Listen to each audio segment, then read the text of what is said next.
سندر پور گاؤں میں ٹنٹنی چڑیا اپنی ماں ٹونی چڑیا کے ساتھ رہتی تھی۔ ٹنٹنی چڑیا اور اس کی ماں بہت ہی خوش رہتے تھے، مگر ٹنٹنی چڑیا کو سلائی کرنے کا بہت شوق تھا۔ جب بھی اسے وقت ملتا اپنی ماں کی مشین نکال کے سلائی کرنے لگ جاتی۔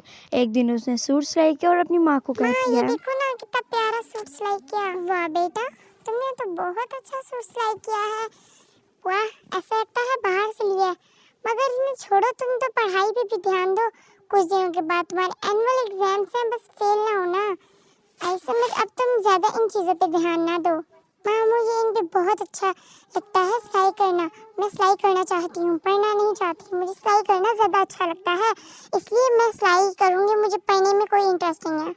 چلو جیسا تم چاہو۔ میں تو تمہیں ایک آفیسر بنانا چاہتی تھی۔ میں تمہیں ایک مدرسے میں ڈال دیتی ہوں جہاں سلائی کا کام سیکھو گی۔ ٹنٹنی چڑیا اپنی بیٹی ٹونی چڑیا کا داخلہ ایک سلائی سینٹر میں کروا دیتی ہے، جہاں اسے سلائی سیکھنے کو بھی ملتی ہے، جہاں وہ ساتھ ساتھ پڑھتی رہتی ہے اور ساتھ ساتھ سلائی کرتی ہے۔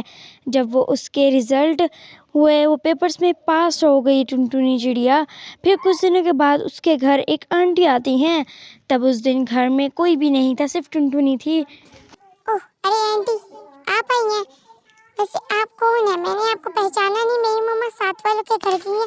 اگر آپ کہیں تو میں ابھی بلا لیتی ہوں۔ تم ٹنٹنی ہو؟ واو، کتنی پیاری ہو گئی ہو۔ میں نے تمہیں اتنے سالوں کے بعد دیکھا ہے۔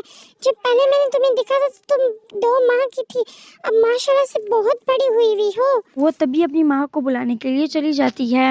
تھوڑی دیر کے بعد جب وہ اپنی ماں کو بلا کر لاتی ہے اور اس کی ماں دیکھتی ہیں اور کہتی ہیں، ارے بلنی، تم جاؤ ٹنٹن کی چائے بناؤ اور بسکٹ لے کے آؤ، جلدی جاؤ۔ اور سناؤ، کیا حال ہے تمہارا؟ اتنے دنوں کے بعد ملی ہو۔ ہاں میں تو ٹھیک ہوں۔ تم سناؤ، تمہارا کیا حال ہے؟ اور سناؤ، کیسا چل رہا ہے تمہارا دن؟ ایسا کرو، اپنی بیٹی کو سلائی کی دکان لگا دو، وہ خوب سلائی کرے گی اور پیسے کمائے گی۔ اسی طرح وہ سلائی کرتی تھی۔ روزانہ اس کے پاس عورتیں آتی ہیں اور اسے کپڑے دیتی۔ اس کے پاس اتنے کپڑے ہو چکے تھے، اگر وہ پڑھائی کرتی تب بھی اس نے کامیاب ہونا تھا۔ اس میں بھی اس نے دھیان دیا اور پڑھائی میں بھی دیا۔ وہ دونوں چیزوں میں کامیاب ہو چکی تھی۔ لوگ اس کی بہت ہی تعریفیں کرتے تھے کہ وہ سوٹ بہت اچھا سلائی کرتی ہے۔ آہستہ آہستہ وہ امیر ہوئی اور من ہی من میں سوچنے لگی، اب تو میں خوش رہوں گی، اب میری ہر ضرورت پوری ہوگی۔ وہ پھر بلبلوں سے کہتی ہے کہ مجھے ایک پارلر بنا دو، لیکن وہ اسے ایک پیارا سا پارلر بنا کر دیتی ہے۔ وہ پھر وہیں پر کام کرنا شروع کرتی ہے، میک اپ بھی ساتھ ساتھ کرتی ہے اور ساتھ ہی ساتھ میں وہ اپنی سلائی کا کام بھی کرتی ہے اور پڑھائی کا کام بھی کرتی ہے۔